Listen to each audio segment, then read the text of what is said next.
On June 18th, Max Immelman, Germany's greatest air hero, was killed. In the late afternoon, he led a flight of 4 Eindeckers into battle against 8 British Fe-2Bs of No. 25 Squadron. The Fees had just crossed the lines near Arras, intent on photographing the German positions, when Immelman's flight intercepted them. After a long-running fight that scattered the participants over some 30 miles, Immelman brought down one of the British machines, with both its pilot and observer wounded. This was his 16th victory. Later that evening, Immelman again found himself in a battle with the pilots of No. 25 Squadron, this time near the French town of Lens. Coming on a pair of the British pushers, Immelman immediately dispatched one of them with a burst that hit the pilot and sent the Fe-2 crashing down below.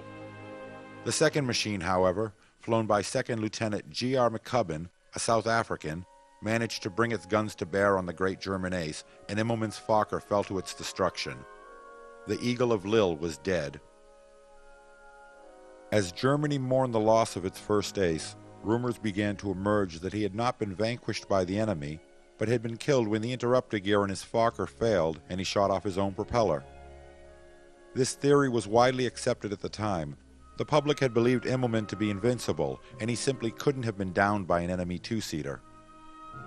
On the British side of the lines, McCubbin was officially credited with the ace's death and was awarded the Distinguished Service Cross for this action. After examining the wreckage of Immelman's machine, a board of inquiry decided that mechanical failure, not enemy gunfire, had indeed been responsible for the crash. Anthony Fokker was outraged by the ruling. He believed the decision had been influenced by some of the powerful German firms in competition with him to supply airplanes to the Flieger Troop. Indeed, Fokker's status as a Dutch national had already made it difficult to conduct business inside the fatherland.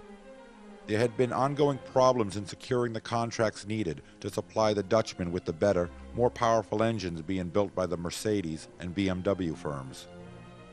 The German aircraft industry, particularly the Albatros Company, with their new single-seat biplane, had been able to design their machines around the best engines available, and the new planes being tested by Fokker's team at Schwerin would have no chance of competing fairly for military contracts.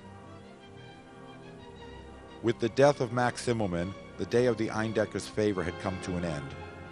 The German aviators were now distrustful of the machine, and as new types of airplanes were introduced, the once superior design was now rendered obsolete.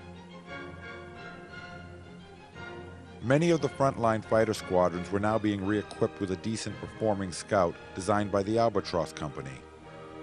The D-1, built around a 150 horsepower Mercedes engine, was a wooden frame biplane that was both rugged and maneuverable. Introduced to counter the growing threat presented by the British de Havilland and the French Nieuport fighters, the Albatros would continue to evolve and would remain in service until the end of the war.